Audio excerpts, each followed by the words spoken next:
The word truth, as we use it in the English language, actually means the fact about a thing, the truth of the matter.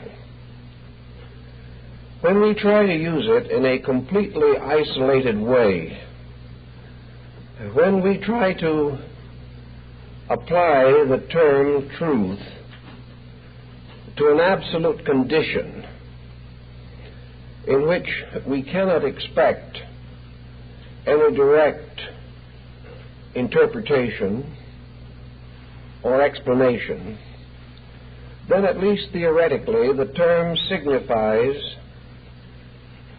reality as experienced in illumination. Truth is therefore actually, in the most abstract sense, complete truth knowing. As far as we are able to judge from our perspective, there are very few human beings recorded who actually can be said to have achieved truth knowing, for it would imply the total absence of any element of error. And it would also imply that the individual possessed the capacities and the powers necessary for the perfect apprehension of a matter. Therefore, most persons use the word poorly from a semantic point of view. We can look around us on a rainy day and we can say the truth is it is raining. We will not be contradicted. But this kind of truth has a very little interest to philosophers, mystics, and idealists in general. When a truth relates to the obvious, about which there can be no debate, discussion, or conflict of opinion, then perhaps a better term would be fact. Many things are factual. Facts can be sometimes quite inspiring, but for the most part, facts are not stimulating because they are obvious and because they relate to comparatively dead matters. We can accumulate facts forever and achieve thereby an encyclopedic type of mind. But these facts seldom make us happy. They seldom inspire us to greater personal effort. They open very few doors of insight or understanding because facts themselves are for the most part static. They do not challenge. A fact is a thing about which there is so great an agreement that there is practically no need for further exploration of the matter. We like to think also of reality as often a synonym for truth. Reality, of course, is actually not a matter of perception. Reality is the nature of the thing as it is. A reality can exist without our being aware of it.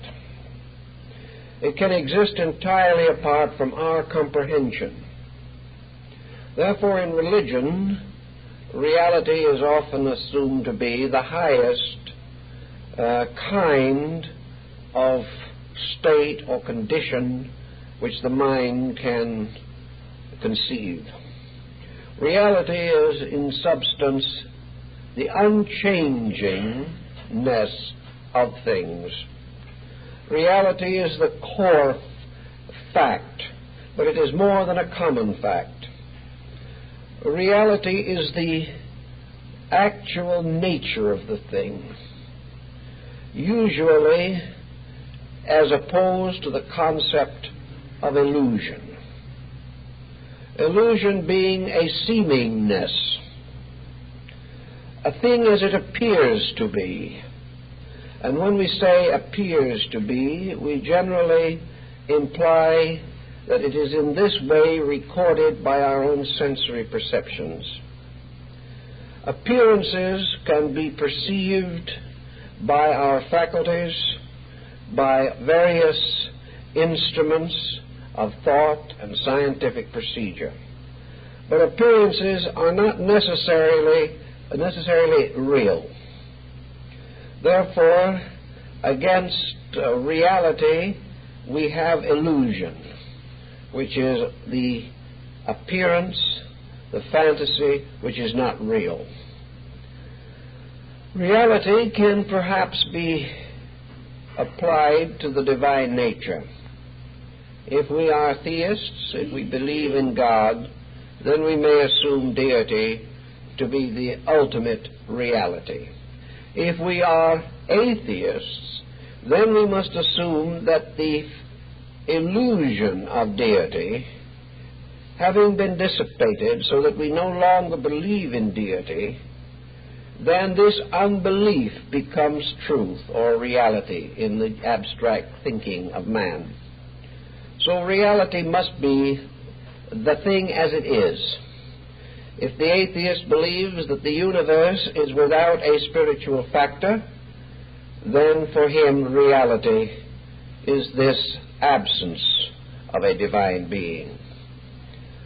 Against reality also we have the vast creation of appearances which make up life.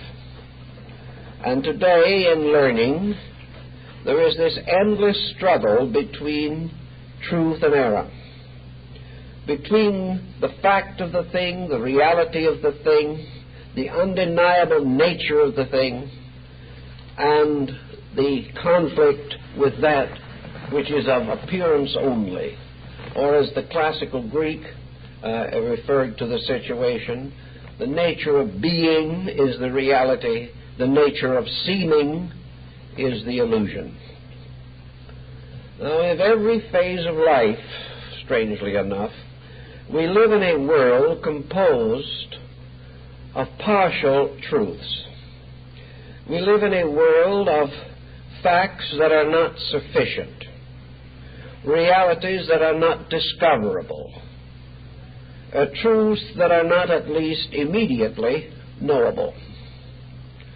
Thus we live in various degrees of the factual universe as it is abstractly defined.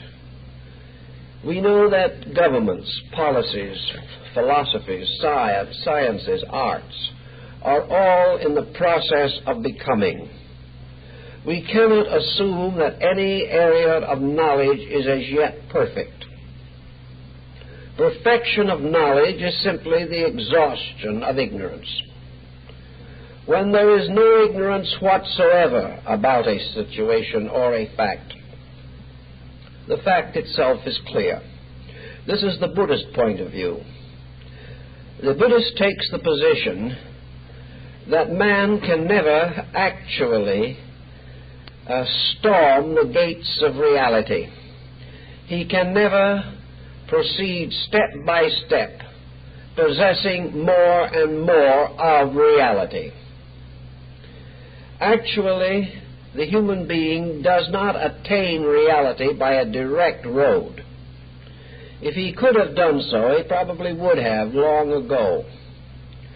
But reality is the condition that is to be found only by the gradual exhaustion of unreality.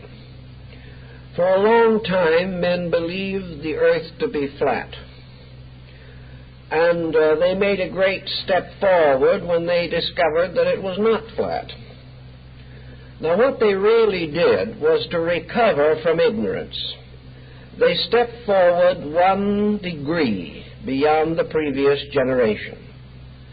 They discovered something that was not so. And the thing that was not so was that the earth was flat. This is not so. So by gradually recovering from ignorance, they achieve the state of knowledge. The reason this is difficult is because ignorance is itself a kind of knowing. It is a knowing of that which is not so, but it is still a kind of knowing. And no one is more certain than the person who is tied tightly into one of these patterns of wrong knowing. The enlargement of knowledge must always result from the acceptance of the fact that we are wrong. And this is where the complication becomes very difficult. We must outgrow error. To outgrow it, we must recognize it and depart from it. And because our lives are tightly involved in little patterns which contain large elements of error, we are constantly challenged to depart from traditional, acceptable, long-held, long-believed convictions. And we are inclined to be reluctant. A reactionary is therefore actually a person who clings to a previous standard of knowing. And a progressive is one who perhaps tries to go forward, but of course may likewise be wrong. The reactionary is wrong because he affirms one attitude. The progressive can be wrong because he may live only to deny the reactionary attitude and not have any closer perception of the reality. It follows from our common and general experience, therefore, that we live in a world in which what we call truth and error are bound together in a most complex way. For us, in this sense of the word, truth can only mean the reality of the thing, and ignorance the lack of the knowledge of this reality. Actually, no ignorance is absolute. And as far as we are concerned, no knowledge is absolute. Consequently, every pattern of research that we carry on has in it a certain amount of truth and a certain amount of untruth. Very often the chemistry and the combinations are so complicated that we are unable to disentangle them. Thus we continue to cling to errors, even supporting them by the partial truths which we have already achieved. The individual who follows this pattern naturally has certain difficulties in his life. He arrives at conclusions with the aid of faculties that are partly right and partly wrong. If he is right in something, he likes to think he is right in everything. And when he is confronted with one of these problems, if the issues are somewhat abstract and his error is not immediately obvious to him, he is still inclined to cling to the error and assume that other people are wrong. Thus, the mind itself, being immature and undeveloped, has neither the courage nor the insight to correct itself. And we plod on down through the centuries, trying to move forward heroically and at the same time held tightly in errors by our imperfect faculties. The ancients also held it to be true that many errors are sustained because they are convenient. The individual finds that truth is frequently opposed to his own personal likes and dislikes. Whatever the natural fact of the matter may be, is not always what the individual hopes it will be, wishes it to be, or requires it to be.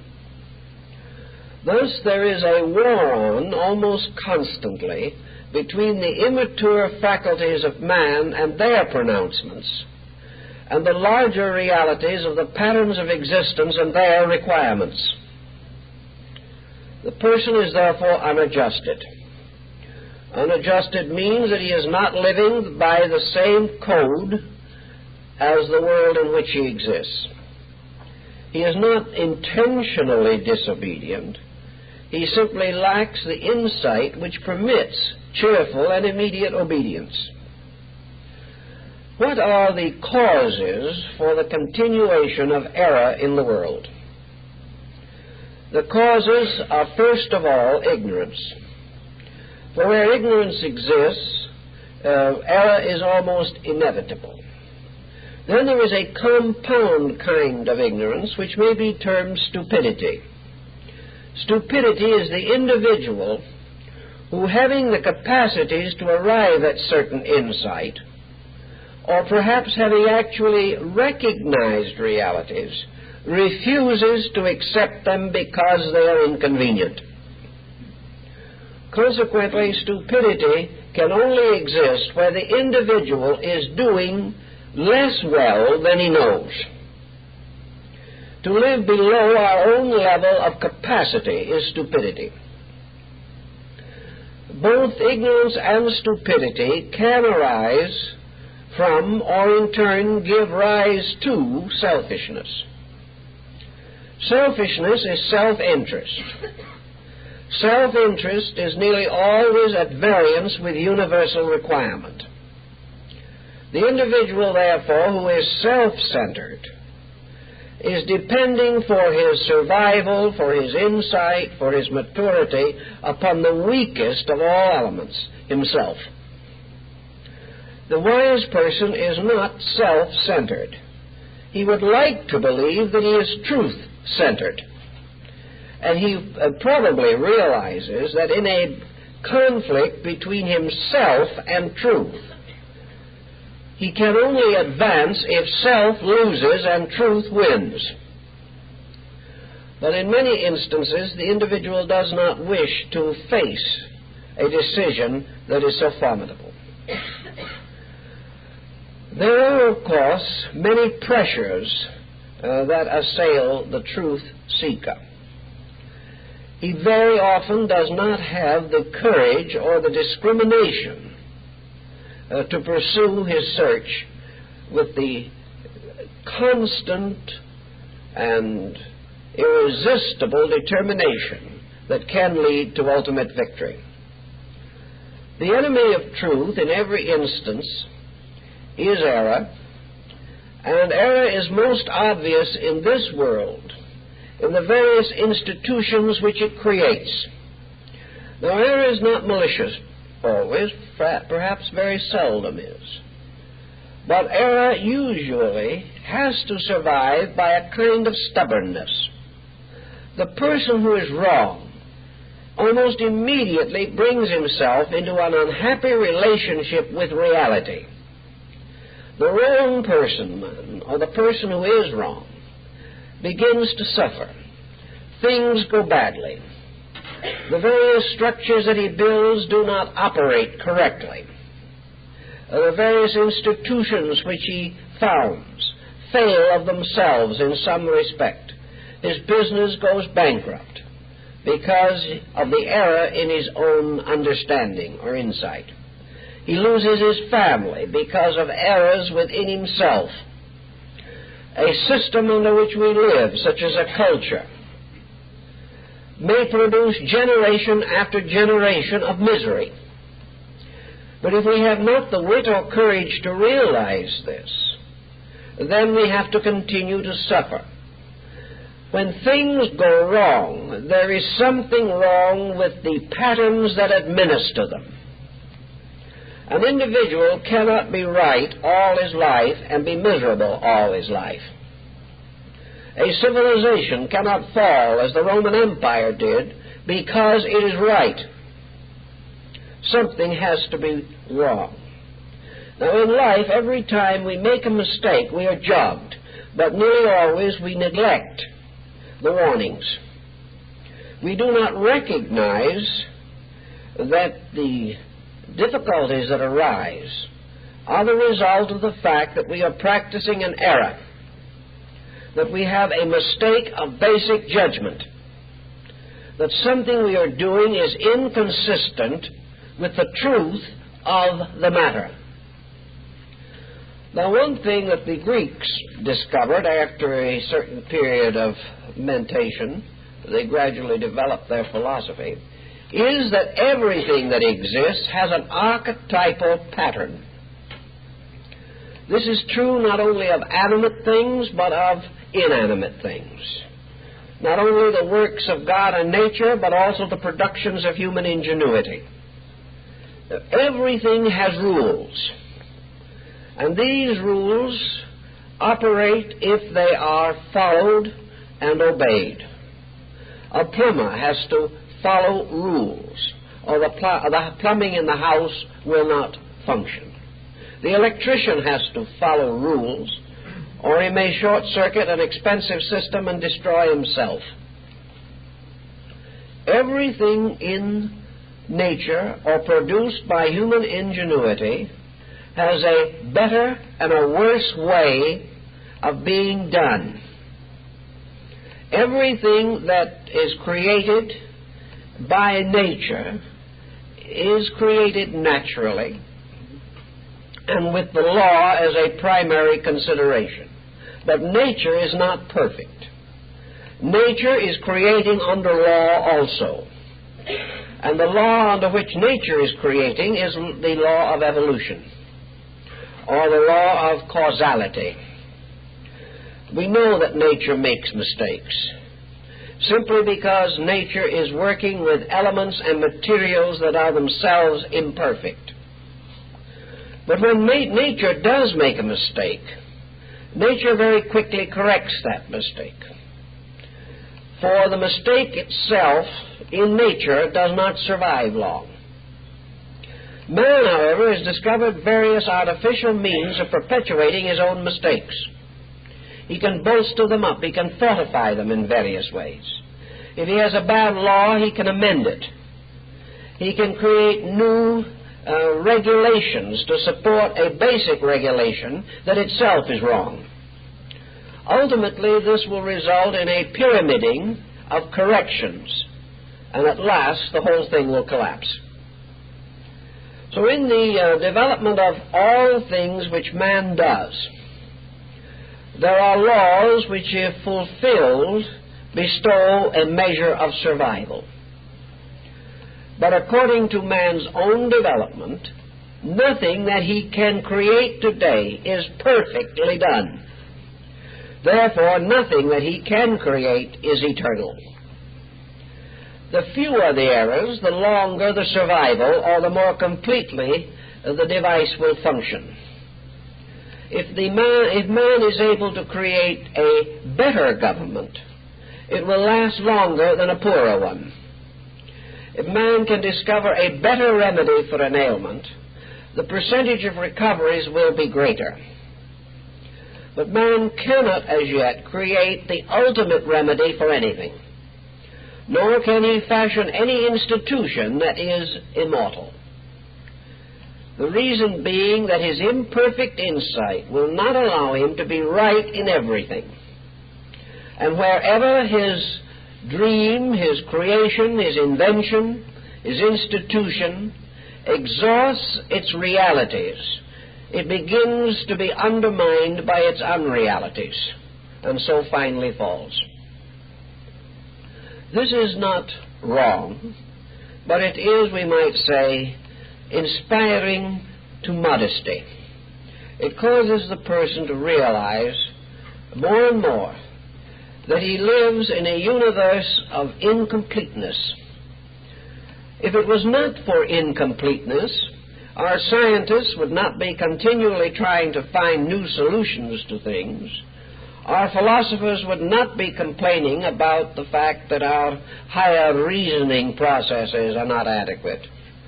Our religionists would not be trying to save us forever from sin, and our politicians would not be forever exploiting our ignorance.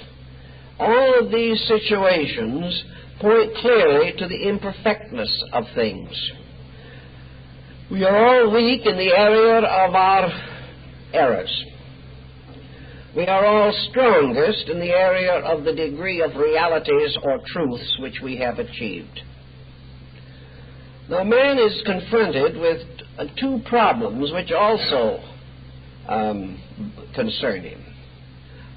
The first is, how can he make the greatest adjustment at this time between his realities and his unrealities in order to live to the maximum of his insight? How can he live to the full degree of that part of truth which is known to him? The answer, of course, theoretically is that man would have to live the highest known standard, that which is the most completely enlightened pattern of existence which he is capable of understanding. This, in turn, would require that the individual would have the insight necessary to determine that which is the highest pattern. We have today in the world many different patterns of ethics, morality, religion, culture, philosophy, psychology. Each of these, in its own small world, feels not only its uniqueness but its superiority. Thus, there is no agreement, actually, as to what is the best pattern. The reason there can be no agreement is that there is no mind yet capable of the complete discovery of the best. All minds are working gradually from the worst toward the better, but nothing has achieved the best. Also, if by some chance we might assume that an isolated person should achieve the best, then we would be confronted with the fact that no one else would understand him, simply because they cannot understand more than they are. To discover that which is the better or the best of the known or the attainable means that something has to be done to the mind itself. We know, for example, that the mind of man is an instrument of comparisons. Some of the older scholars believe that the human brain was divided into two lobes in order that on the two sides the various powers of the mind might be heralded or arranged in battle array to fight with each other.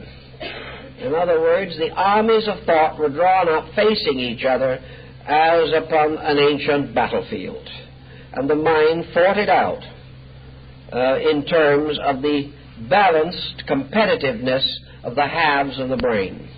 We're not quite sure that this is so, but it still remains that the process takes place, whether it has anything to do with brain structure or not.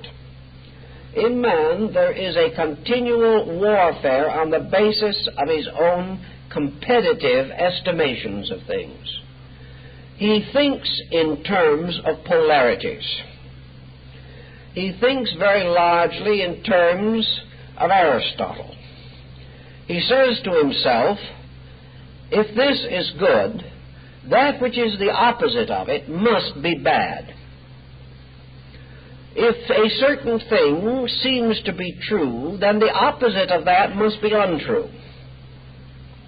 So we create these competitive patterns. If one person's music is good, another type of music is bad. We know this is not quite true. We know that there are many kinds of music that are appreciated by different peoples. One evening I happened to attend a concert in which an East Indian musician and an American soprano constituted the warring team. Each one appeared on the program in high conflict with the other. To the East Indian person, the American soprano's singing was utterly incomprehensible. They could only explain it as noise full of holes. The reason it was full of holes was because it had pauses unknown in Oriental music. The Oriental finds some way of breathing without stopping his tune, either by means of his background instrumentation or something. There are no pauses such as we know. To the Western soprano, the Eastern music was equally incomprehensible. The quarter tones and the eighth tones had no correspondences in our system, and there was actually no understanding likely to create appreciation. Each was functioning from the concept that their own was good, and that the opposite simply could not be good. We do the same in philosophy. We do the same in every branch of learning. If a certain thing is accepted, something else is not accepted. And most of our acceptances and rejections are on the basis of authority or tradition, so that the individual does not experience much for himself, calling upon various available resources to support an attitude. He tries, perhaps, to be honest, but he cannot be honest about something in which his knowledge is inadequate. He simply has no appreciation, therefore no inclination to weigh honestly that which he does not appreciate. This means that all through the world and all through life, the person is combating that which is not his own with the courage and strength of his own acceptances. What we call truth and error, therefore, can often be merely acceptances and rejections. Acceptances based on similitude and rejections based upon dissimilar conditions or dissimilitudes, things that are different. This means that the person who is trying to find out the values of a thing has to gradually arrive at a non-Aristotelian point of view. He cannot assume that his own point of view has to be right. He cannot assume that his own acceptances have to be the standard of right. He cannot continue to divide the world, creation, existence, into two structures, himself and everything else. He cannot divide it into two patterns of acceptances and rejections. He has to take the ground that acceptances are familiar, but that no individual has the right to a rejection unless he has insight into the realities involved. And the more we become aware of the realities, the less certain we are, and the less dogmatic we become in matters of rejections. We become more tolerant, more understanding, more appreciative as insight enlarges.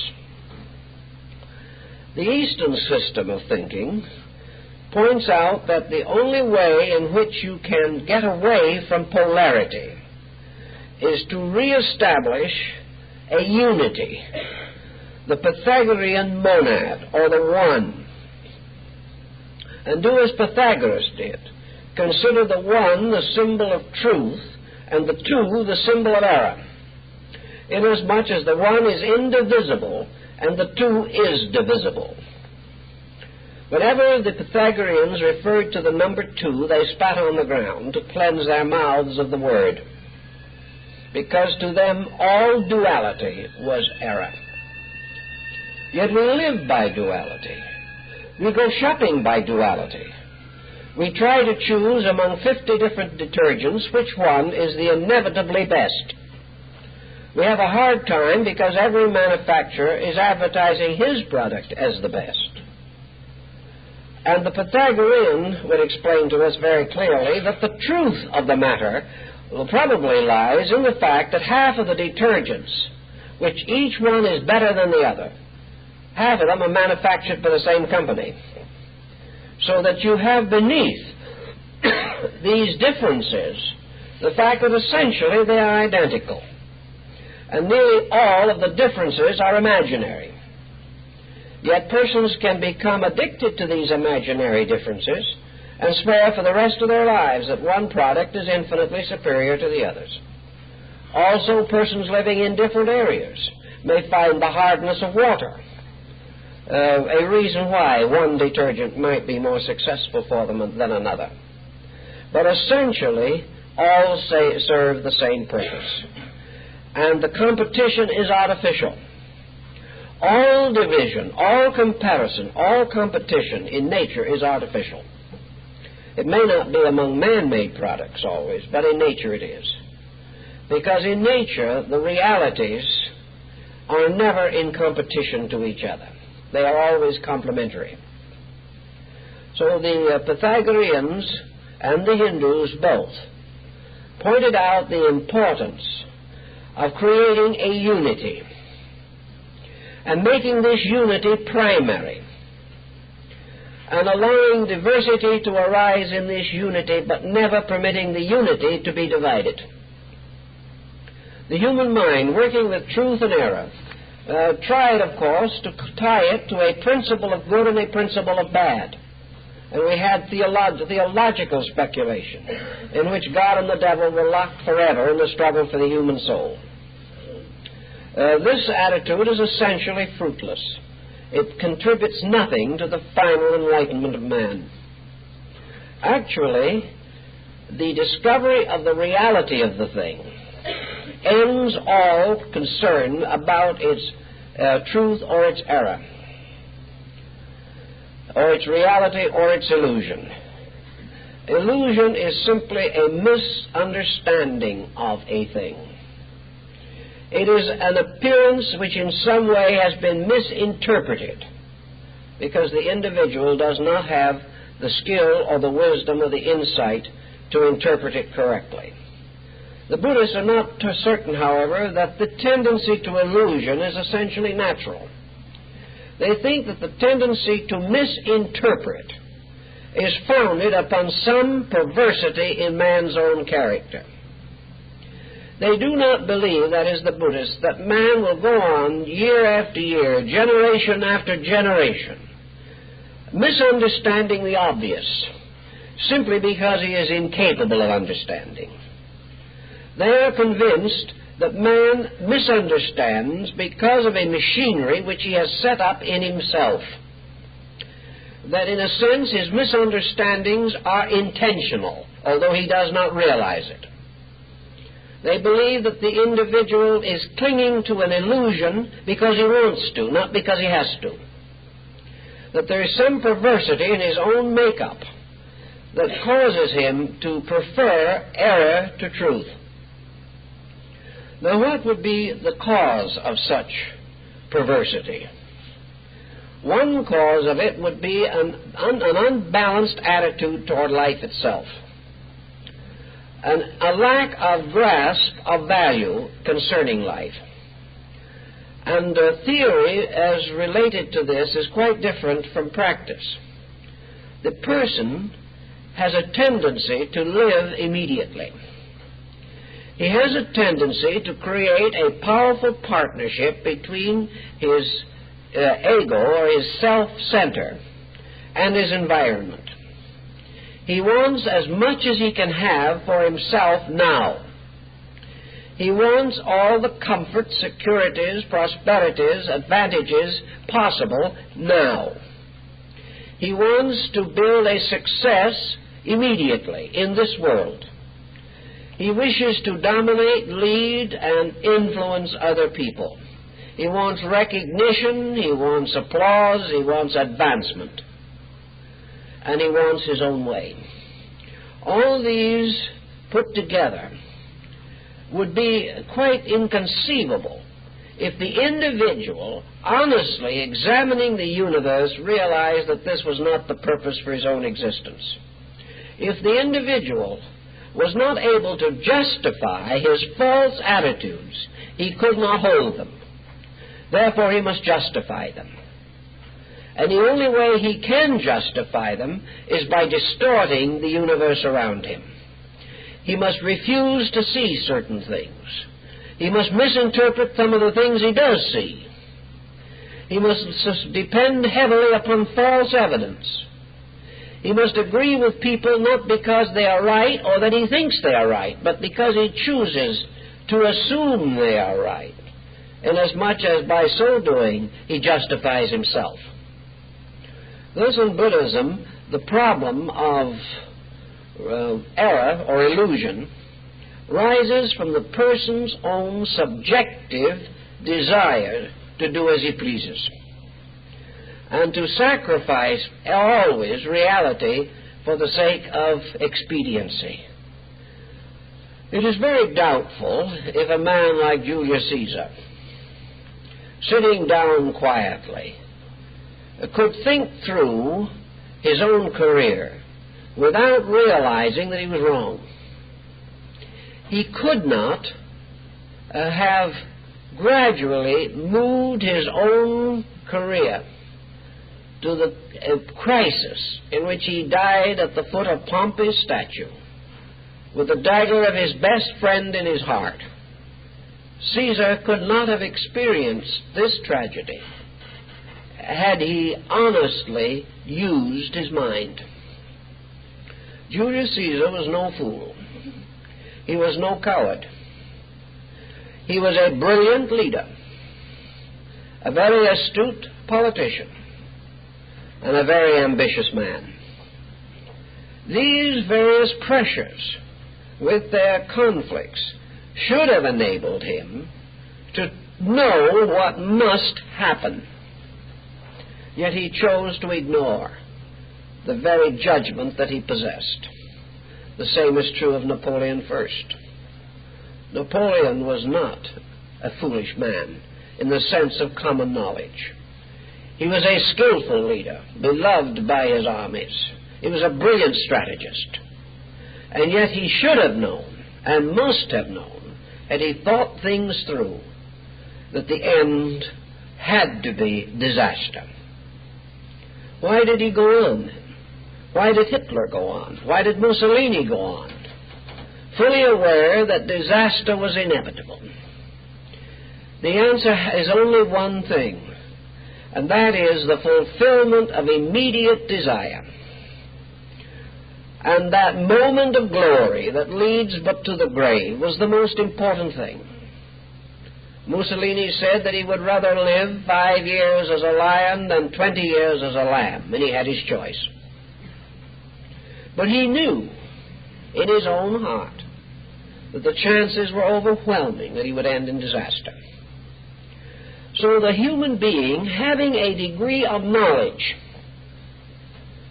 greater than his general tendency to guard and guide his career and character, chooses to forget what he knows and to keep his mind on impossible things. He is the victim of delusion, illusion.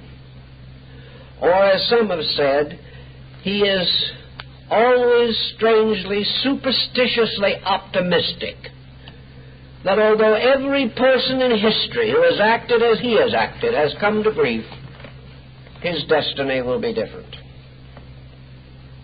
We find this in family relationships. We find it everywhere. The individual cannot accept that the laws of common character and conduct apply to him.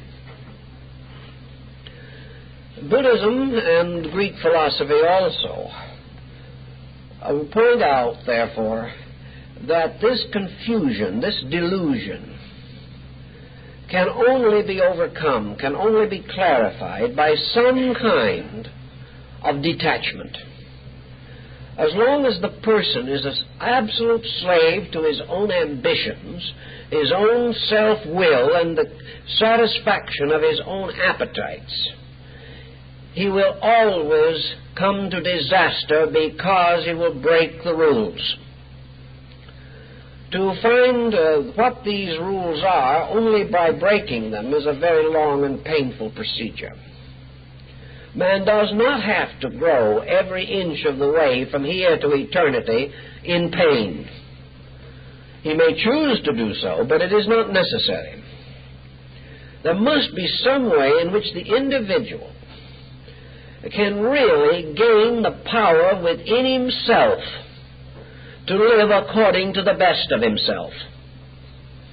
He must have some way in which he can return this highest authority to the best part of his own nature. Both the East and West, in the religious and philosophical systems which they developed, agree that this concept is correct. There is a way. And because it is very difficult for the person to fight all of his faults and every problem that may arise in him, especially inasmuch as he is not sure which are the faults. In some cases he knows, but in other cases they are rather complicated. The answer has always been that he must reduce pressures. Pressure leads to illusion. Pressure leads to error.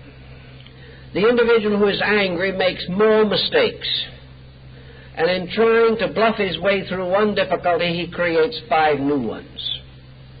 It is like the man who cut off the dragon's head, and for every head he cut off, 7 new ones appeared. This situation of trying to fight the tendency to error has never been successful, because man has not the necessary weapons. He does not have that sword of quick detachment referred to in the Bhagavad Gita. He simply has another dull weapon with which to defend himself against his own errors. So in these different systems of thinking, the only answer seemed to be to reduce as far as possible those aspects of life which have to depend upon error for their attractiveness or their continuance. The person who is not overly pressured by false values has a chance of discovering true values. The moment he stops making mistakes, the processes of life begin to be more obvious to him, the real processes. When he stops making mistakes, he begins to get over being ignorant. And when his ignorance is all exhausted and gone, then his wisdom remains. For the struggle is against the immediate errors of the personality and the deep subjective realities which lie within consciousness itself.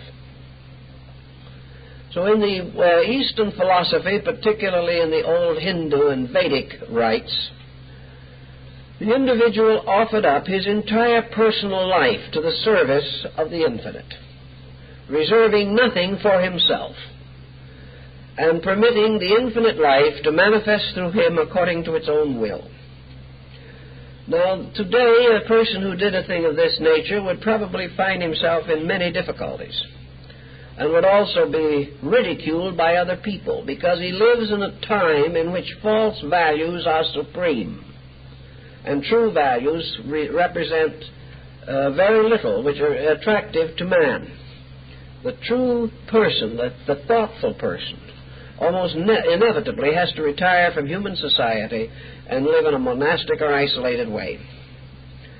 But for many individuals, the gradual reduction of pressure results in a continual increase of enlightenment, so a slow, balanced change of personal polarization. The real purpose, of course, being to realize that, in a sense, truth and error are at 2 ends of a scale, and the point of equilibrium is the reality. That the real thing is always in balance, whereas the unreal things are always opposed to each other. Polarity itself, while a manifestation of existence, is not as high a manifestation as the fact or reality of unity. Unity is oneness, and all things in truth and essence and substance must be considered as one. To be one in yourself, you have only 2 ways possible. One is to gather up all of your parts and make a unit out of them. And the other is to relax away from the power of parts until the basic unity reveals itself. In meditative disciplines, therefore, the mystic simply relaxes the disunity of his objective nature. He simply allows his ambitions, his attitudes, his desires, his feelings, his antagonisms to go to sleep. And in the sleeping of the divided parts, he experiences the basic unity that remains. But what is then this basic unity? What is this reality which in some way must bind up the wounds caused by the conflicts of polarities? nearly the only answer that the wise have ever been able to give for this is that this quietude is peace. That it is something in which man becomes aware of the possibility of a non-polarized existence. He discovers that as long as he holds his attitudes in suspension, he is no longer torn by them. He is no longer fragmented by these different pressures of his own nature. He also discovers that part of the answer is the intrinsic wisdom in him. In some way, we have a feeling that if the world was governed by the right people, it would be a peaceful, happy world. That if there was enough wisdom, enough understanding, enough love, enough insight in leaders, they could win and hold the devotion of their peoples, and that these various party conflicts are not ultimately necessary in government. In the same way, if some part of man, deep within himself, could be given authority over the rest, there would no longer be conflicts of thoughts and emotions. There would no longer be pressures for and against realities. There would no longer be a terrible tugging toward illusion. The individual would not want to sell his birthright for the bowl of pottage. He would not want these things if his own leadership was real. So the Easterner took the attitude of trying to find the part of self that was big enough to bind all the other parts together, to unite them. In uniting them, perhaps merely enlightening them, on the ground that the enlightened part will cooperate. The benighted part will compete. Non-cooperation with a true inner leadership can only mean lack of insight. The religious system that was created out of this theory, the meditational approach to life, therefore caused the yogin or the Vedantic student to try to penetrate into himself to a condition of samadhi. Samadhi involved a number of achievements. First of all, the student of it had to become body unconscious. He assumed a certain posture or asana. He assumed a posture in which the body was neither under tension nor without tension, because always in equilibrium the release is achieved. If the individual is too comfortable, there is no release. If he is too uncomfortable, there is no release. So the asanas or body postures of the yoga disciplines were intended to achieve the possibility of the person losing awareness of body. So in meditation, in yoga, first of all, the body ceases to exist. Incidentally, the same procedure is described in the Mahaparinirvana Sutra relating to the death of Buddha. He is described as passing through these stages to achieve the final liberation. But in the Vedanta system, or in yoga, the body awareness ceases. Now, what does this mean? How are we going to experience this in terms of truth and error, of reality and illusion? When the body consciousness ceases, what happens to the true consciousness? Well, the descriptions that are best available on this type of subject from those who have experienced them would point out that as the body ceases, the world body ceases. As soon as consciousness is directed away from body focus, the individual ceases to know himself as a body. He is no longer sitting on the earth as a body or in a chair. The earth, his body, and every element involved in human, physical, material existence, every objective procedure, ceases. The community disappears. The nation disappears. The world disappears as far as its physical constitution is concerned. And the meditating mystic experiences himself as a conscious being without body, without form, merely a powerful spark of awareness in space. Now, well, some have said that this is a form of auto-hypnosis, that it is merely a technical method for denying the existence of material life. The yogin, however, will never admit this. He will simply tell you that where your focus of attention is, there you live. There your problems are. There your difficulties arise, and there your struggles continue. And that actually, this entire world in which we exist is much like that described in Midsummer Night's Dream, which to the ignorant are the greatest reality. The objective focusing of attention upon matter.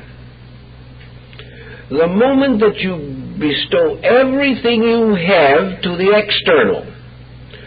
external world rises as a magnificent image.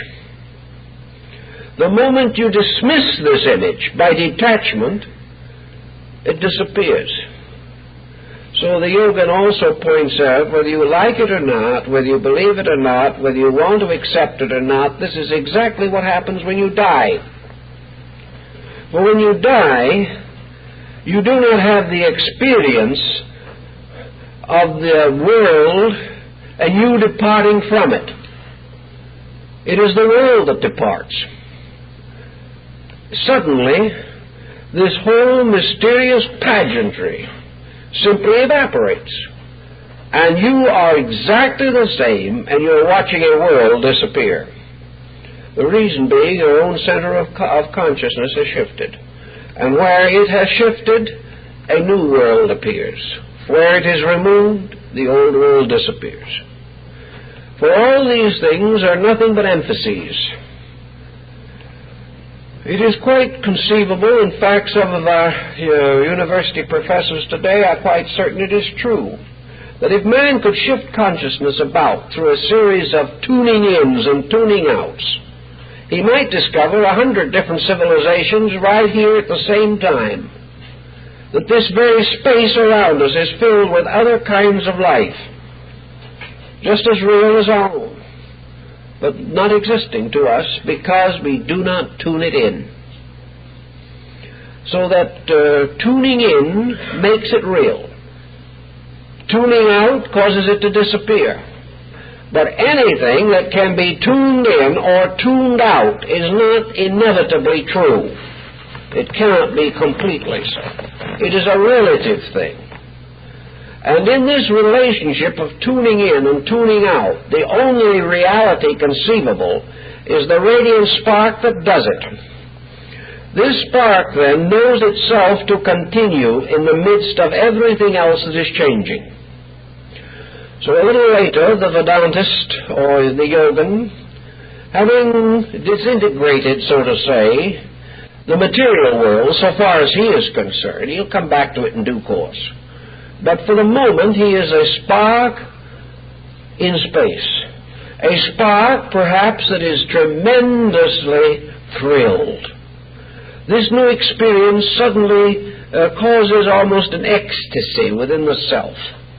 The individual liberated from this little tiny cocoon, which we call a body, suddenly feels the presence of infinite things. It thrills to the music of the spheres. It thrills to the infinite diversity of sidereal color.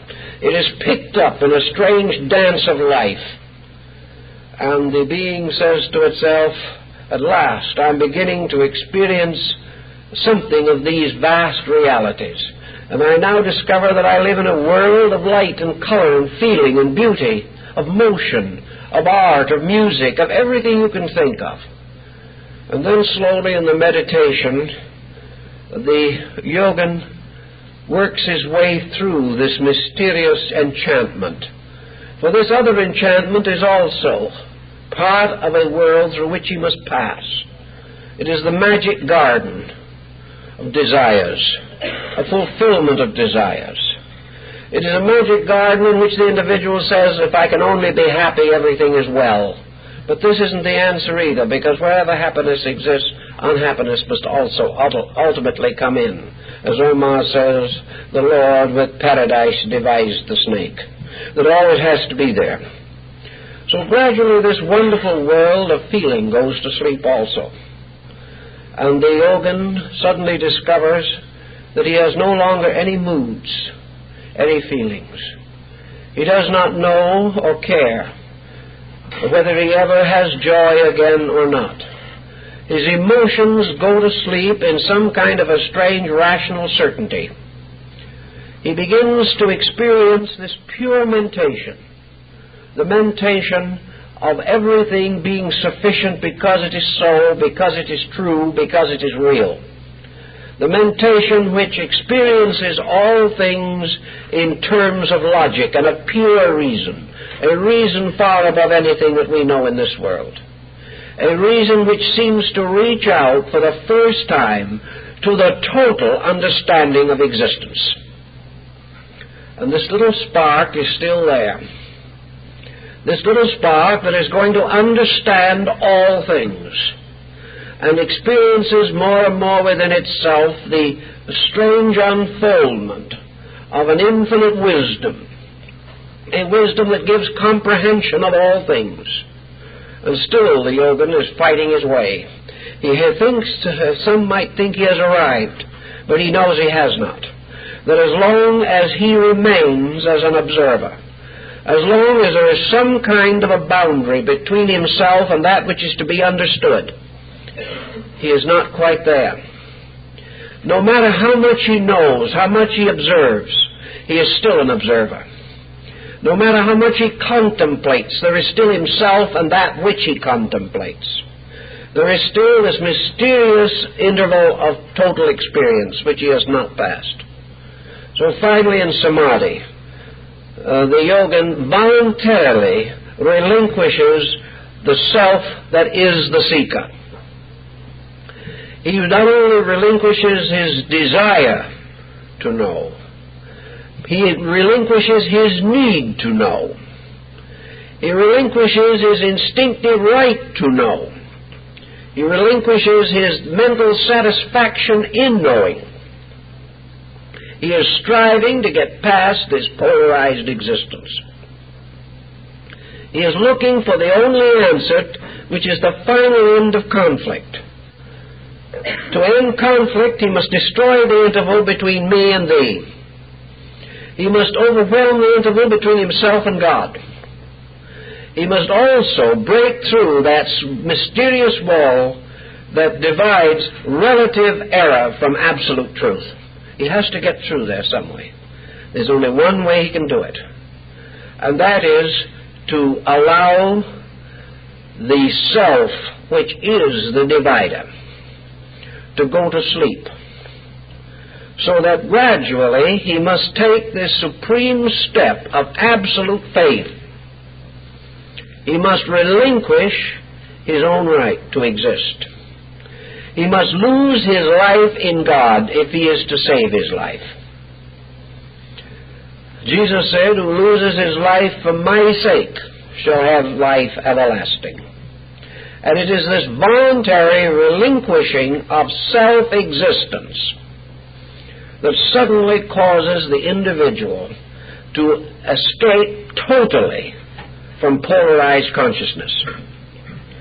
Now you might say, yes, but when the individual has made this relinquishment, he has then lost, ultimately, all control over his own destiny. This is not true in samadhi. It may be true in the Buddhist Mahaparinirvana, for that is the road of no return. But in the samadhi, the individual, the yogin, experiences the sleep of truth.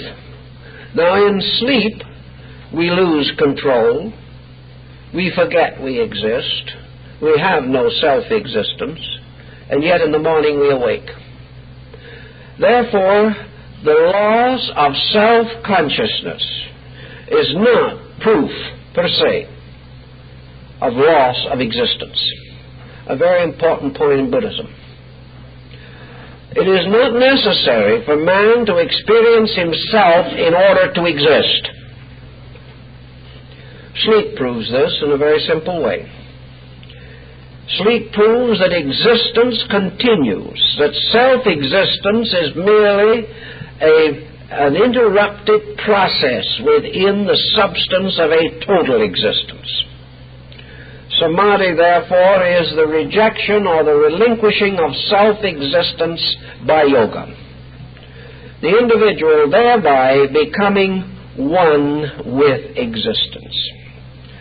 From this experience, there is, however, a certain difference with sleep, because sleep, of course, is a natural phenomenon due to exhaustion and natural cycles of rehabilitation. We cannot carry the analogy too far. But in the case of absolute samadhi, the individual has a dimension of experience which cannot be defined here. He exists without self-existence. He is in a unified condition with absolute knowledge and absolute being, without a sense of his own personal consciousness. He is no longer an observer. He is no longer something accepting or receiving into himself. He is diffused in the very essence of absolute unification. He has achieved the true meaning of yoga, which is union. He is one with the beloved, as the Muslim mystic would say. So he discovers in this truth. He discovers, as the old school of Cairo, the great Egyptian Muslim mystic school, realized, that beyond all knowing is the mysterious and dramatic truth that all knowing is a kind of genteel lunacy. That the only thing that is real is this state that transcends knowing and divides polarized existence from total life. If this is difficult to attain, it is almost equally difficult to describe. Those who have attempted to describe it have simply fallen back upon the concept of a great infinite peace, an ocean of serenity, an end of all doubt and all fear and all emergency, a timelessness, a rest full of action, a dynamic suspension of effort, a Zen type of thing. Not that the individual simply passes into a state of infinite reward as in some heaven, or into the nothingness which is the atheist's hope. It is rather that the individual becomes one with an ever-moving, ever-growing, ever-unfolding eternity. But there is no longer any actual separateness. And the entity remains in this state for a time. But in the samadhi problem, this time is rhythmic. A man finds that as he has not yet fully attained this condition, that he is not able to fully maintain it. That is the cyclic law that brings him back. Because it is not his true state. He may achieve it temporarily, but having lost in the highest phase of samadhi, self-directive, he suddenly can no longer press on to the maintenance of this state. He therefore experiences it and slips back again into objectivity. He drops back again into mental awareness, then into emotional awareness, then into physical re-awareness, and awakens from his meditation. He has sort of gone on a spaceship through conditions as far as the fuel would take him. And then the fuel having failed, he drops back again. He cannot stay there because he is not able to perpetually maintain his attitude, the attitude not being as yet fully his nature. But out of this experience, which saints and mystics have recorded in many countries and under many situations, there comes the psychic background for man's realization or belief that truth is unpolarized. That actually the realities we seek are complete unities, complete wholenesses, and that all mental processes which polarize do separate man from truth. We have overworked the physical sensations to bind us to materiality. We have overworked the emotional sensations binding us to the gratification of appetites. We have overworked the intellectual faculties, binding ourselves to a universe of intellectual, educational, industrial, economic achievements. We have assumed that each of these ends was the answer. We have assumed that with our intellect we can storm the gates of heaven, that we can think our way to everlasting glory. And we cannot, because the mind will always be polarized, will always be immersed in the ignorance around itself and within itself. You have to transcend the faculties. And the highest kind of wisdom that we can know in this world is that which comes from ages of experience, by which we come to learn in the end that wisdom is not in this world. This is that type of point that we made in the beginning, that the beginning of wisdom is always in the recognition of ignorance. The recognition of the fact that we are wrong must always be the beginning of the realization that we are right. It is always by this reverse procedure. So in this world we have truth and error. We have error which is nothing more or less than an inadequate degree of truth. We have truth as we know it in this world, which is simply a gradual recovery from a condition of discomforting error. We have truths and errors that change and twist and turn with every facet of human life and growth. We have discoveries that make the truths of one generation the errors of another. It goes on and on and on. But always it is polarized. Always it is the result of a duality of procedures. Somewhere we have to break through this.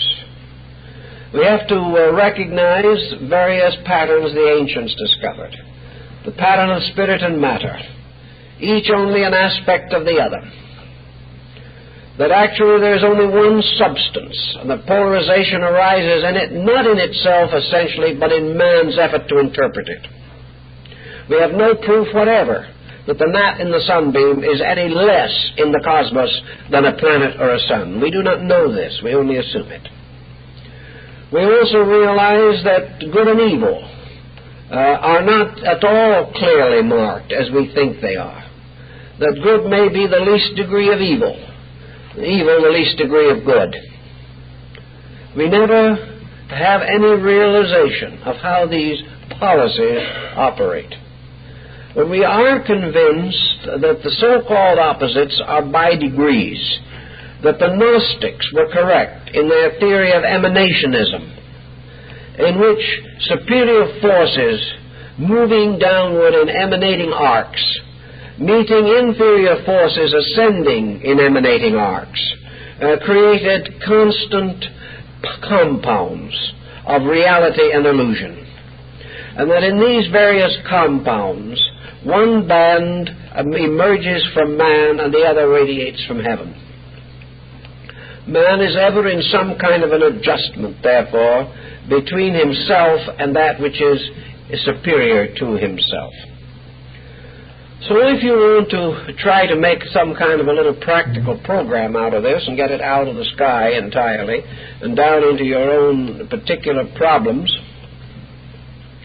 You may ask yourself, what is the truth about some of the common things with which you are constantly working?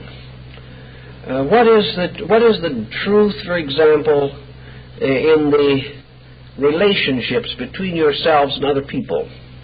A very common problem. You may say, I have a son. He's my boy. I'm mighty proud of him. The first problem is he your boy? From a physical standpoint, yes. And according to physical laws, he is your son.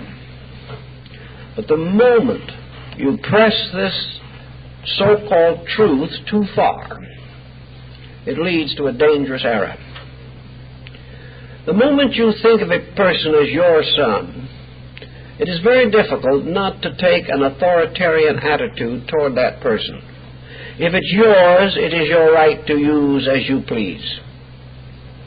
If it's yours, you have the right to control it, the right to create its destiny for it. If it's yours, you have the right to say what profession it will follow, what art or craft it will follow, who it will marry, where it will live, what it will do with its money. These are all your rights if it is yours. But the moment you begin to live with this, you realize you don't have those rights. If you force those rights, you will destroy your son. You will change him into something that neither you nor anyone else could be proud of. But after that boy is yours for a while, you discover that a selfness is arising in that son. That ultimately this son is going to belong to himself and not to you. So the truth that you started with, that it was your boy, slowly changes. And you have to face the ultimate fact that the boy belongs to himself. What is your relation to this boy then? According to body, you help to create that body. According to the person in the body, you are not the father of that person. That person belongs to itself, just as you belong to yourself, and as your father belonged to himself. Thus, this idea that children are simply the progeny of their parents, while it is apparently justifiable biologically, falls apart completely psychologically. So here's a half-truth. Here's a partial truth. When the child is a month old, it isn't old enough to bring your truth into question. Therefore, your truth stands. When it is 10 years old, your truth still stands in part, but it is weakening. And by the time he is 20 years old, your truth begins to fall apart. Therefore, why not find out what the truth of the matter was in the first place? The truth of the matter is exactly as Buddha would have pointed out. This child is not your son, and at the same time, this child is not your son, because it depends upon the time, the situation, the condition. Under certain situations, at certain times, it is your son. If this boy is injured, even though he may be a man of 40 years old, your sorrow, your consolation, your help goes out to him. He is still your son.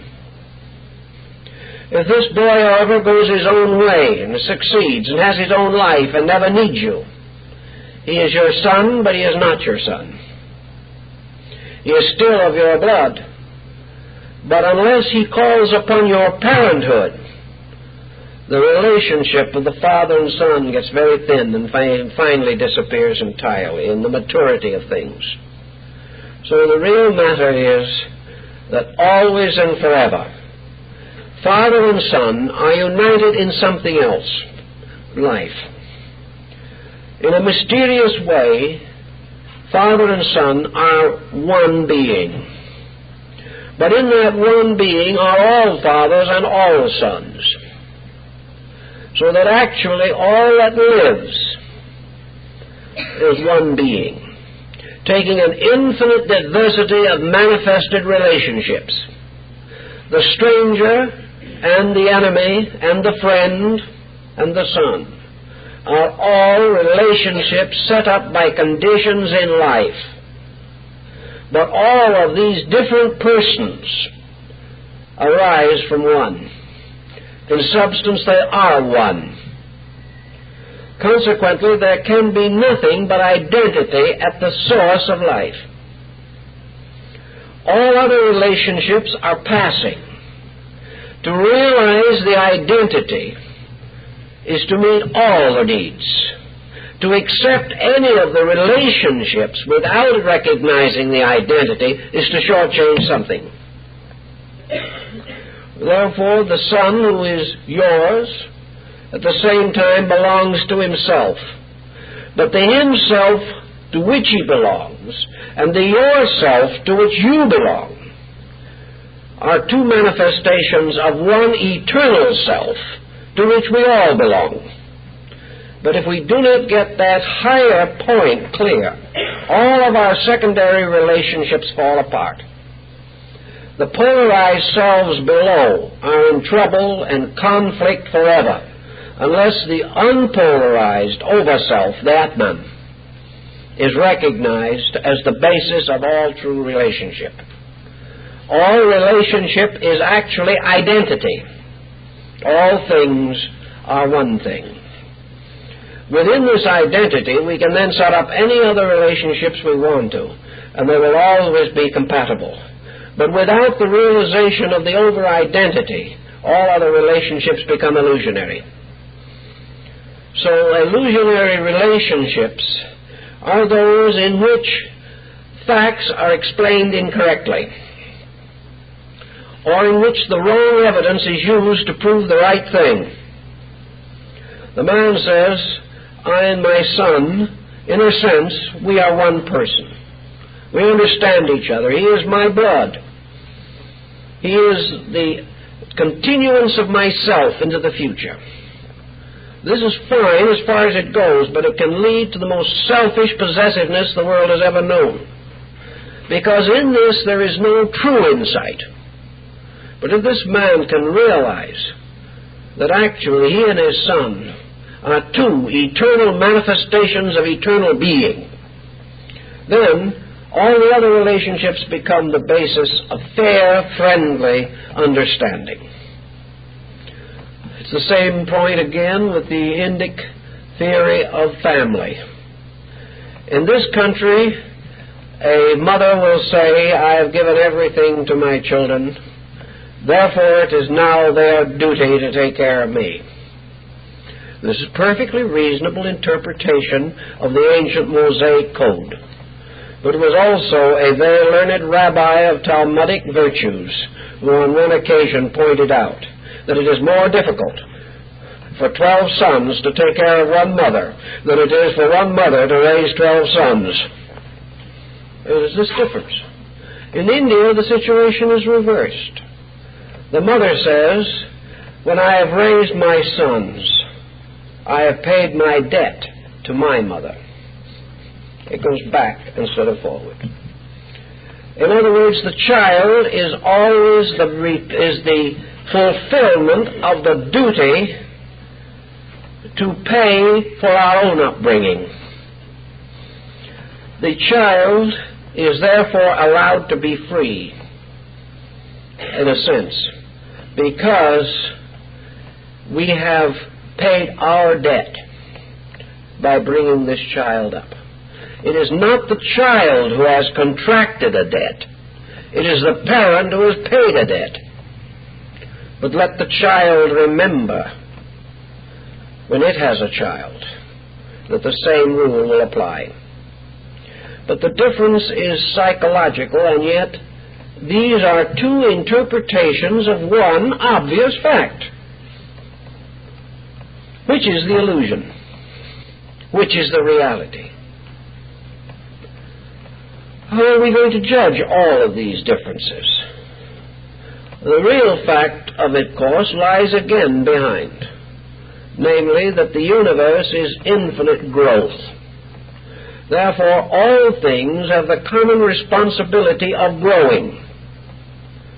If man lived only once,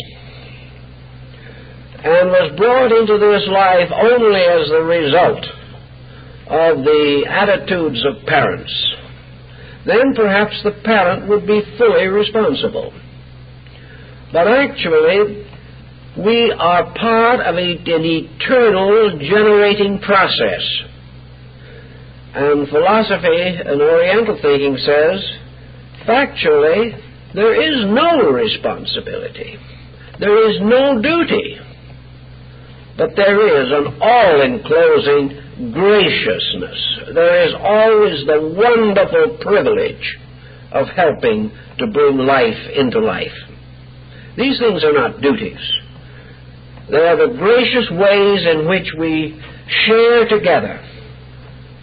Those who brought us into the world, those we bring into the world. It is a wonderful comradeship of purposes. Nobody owns anybody. Nobody needs to. There is only one owner, and that is the master of the show, that which is behind it all, the eternal power. And all things that grow, generate, build, are merely manifesting this divine power. It is the gracious possibility of life, therefore, to fulfill the natural laws of its Creator. Not because it has to, although maybe it does, but not because it has to feel that it has to. Rather than that it should feel that through fulfillment it worships.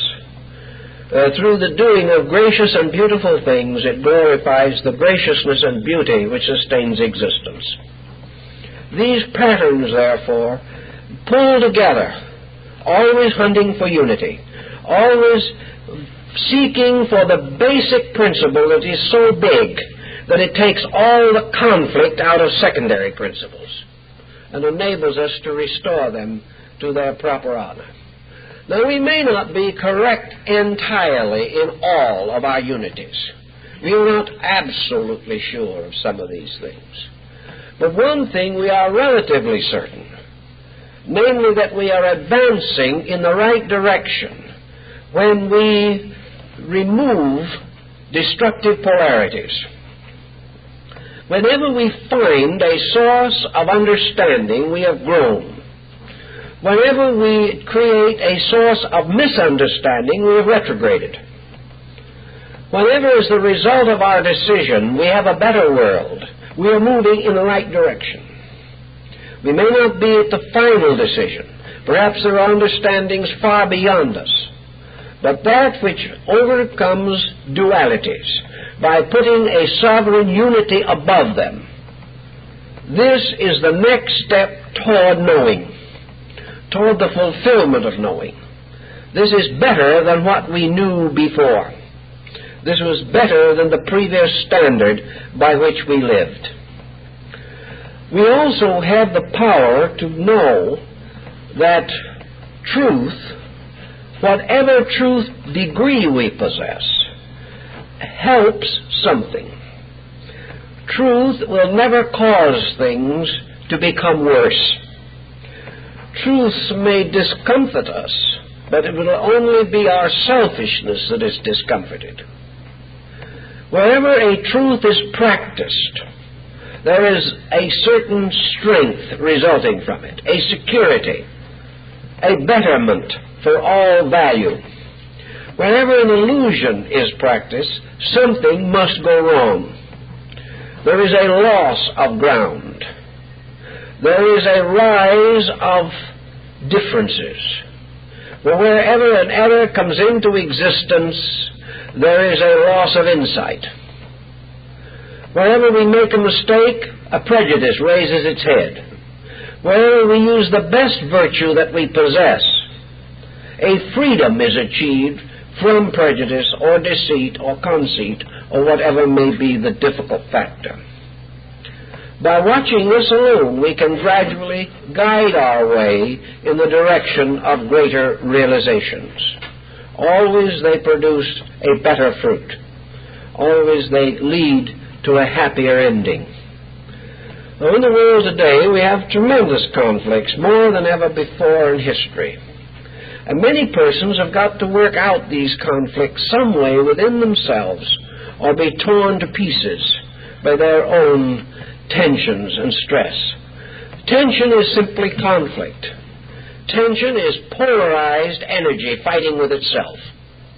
Pressure is reality and unreality locked in some kind of a situation in which actually reality is simply present and unreality is fighting this presence.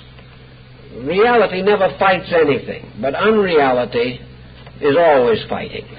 Reality does not need to fight. Truth can never be assailed successfully. Therefore, it never need to be defended. It may need only to be achieved, to be accomplished as an experience within life. Everywhere these tensions arise, it's because the individual is living better in one area and worse in another. He sees a certain amount which leads him on to a higher way of life. He is trying desperately, however, to overlook some kind of a quality of character that is good in order that he may accommodate some character of quality that is not good. So the individual who knows in his own heart and soul that he should be temperate drinks too much. Not because he does not know better, but because he lacks the courage to do that which he knows. He is finding constant excuses to perpetuate his error. Another individual knows in his heart that his religion calls for peaceful understanding of other people. Yet he cannot achieve this. He is constantly, subjectively, instinctively combating. These are his polarities, and they are tearing him to pieces. This is the thing that has torn Christendom apart for nearly 20 centuries. Jesus left his admonition to his disciples. If ye love me, love one another. This was the doctrine, but men could not live it. They could not love one another. It demanded something they could not provide. Because if you love another person, you can't cheat them. And cheating is very profitable. If you love people, you must be kind, and people feel like being unkind. So little by little, the great doctrine dropped back to become a conscience mechanism. The doctrine which actually is very near to a great truth, near to a universal reality. Love ye one another. This became subjectified, along with many other beautiful concepts, along with the Ten Commandments, along with the Code of Justinian, all the great systems of moral instruction, along with the Institutes of Manu, the great Hindu book of the law. All of these great code revelations were just too much for the individual who still wanted to nurse his littleness. And after having nursed his littleness for a long time, he discovers tension. The tension is life within him, an eternal life, a good life, trying to manifest through something that wants to misrepresent it morning, noon, and night. Whenever this life forms a beautiful reality in us, we begin to cut this reality down to shape. We begin to try to distort it until it fits some little purpose of our own. We go to all kinds of procedures. We legislate and we create groups of people who are going to all agree that a certain right is wrong.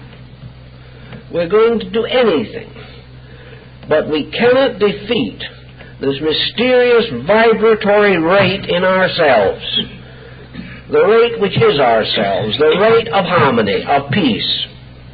Inside of us is something, the vibration of which is peace.